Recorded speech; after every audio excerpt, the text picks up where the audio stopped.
Praise the lord. మన ప్రభు అయిన యేసుక్రీస్తు నామంలో మీ అందరికీ నా హృదయపూర్వకమైన వందనాలండి. దేవునికి స్తోత్రాలు. ఈరోజు ప్రభు మనతో మాట్లాడబోతున్నటువంటి మాట సామెతల గ్రంథం 20వ అధ్యాయం 27వ వచనం.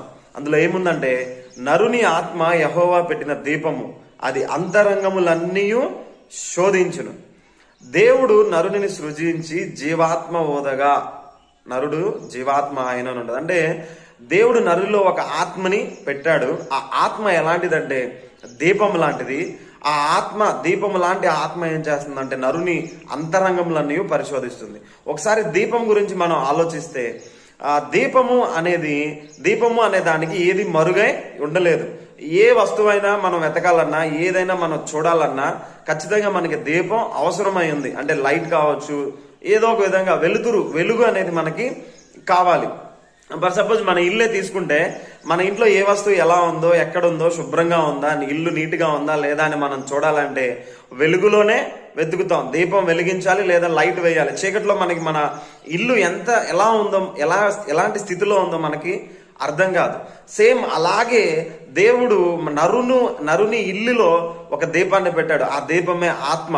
ఆ ఆత్మ ఏం చేస్తుందంటే మన అంతరంగం ఎలా ఉందో పరిశోధిస్తూ ఉంది. మంచిగా ఉందా, చెడ్డగా ఉందా? మంచిగా ఉండడం అంటే దైవ గుణాలైనటువంటి ప్రేమ, సంతోషం, సమాధానం, దీర్ఘశాంతం, దయాలుత్వం, తోటి వారిని ప్రేమించడం, శత్రువులను కూడా ప్రేమించడం, ఇలాంటి మంచి గుణాలు ఉన్నాయా? లేకపోతే అసూయ, ద్వేష, పగ, పాపము పట్ల వ్యామోహం, ఇంకా రకరకాల ఈ లోక సంబంధమైనటువంటి అభిలాషలు, తుచ్చమైనటువంటి హాని చేయడం, ఇలాంటి అపవాది సంబంధమైన గుణాలతో నిండి ఉన్నాయా అని చెప్పేసి మన ఆత్మ, దేవుడు పెట్టినటువంటి దీపమై ఉన్నటువంటి ఆత్మ మన హృదయాన్ని పరిశోధిస్తుంది. ఈ లోక సంబంధమైనటువంటి దీపము, లైట్లు మన ఇంటిని మనకి ఎలాంటి స్థితిని చూపిస్తాయో, దేవుడు మనలో పెట్టినటువంటి ఆత్మ మన అంతరంగ స్థితిని మనకి స్పష్టంగా చూపిస్తుంది. ఎలా ఉందో మనకి తెలియజేస్తుంది. కాబట్టి నిజంగా చూడండి, దేవుడు ఎంత గొప్ప క్రియేషన్ చేశాడో. మనలో ఒక ఆత్మని పెట్టి ఆ ఆత్మ ద్వారా మనల్ని సరిచేస్తూ ఉన్నాడు. మనల్ని చూపిస్తూ ఉన్నాడు.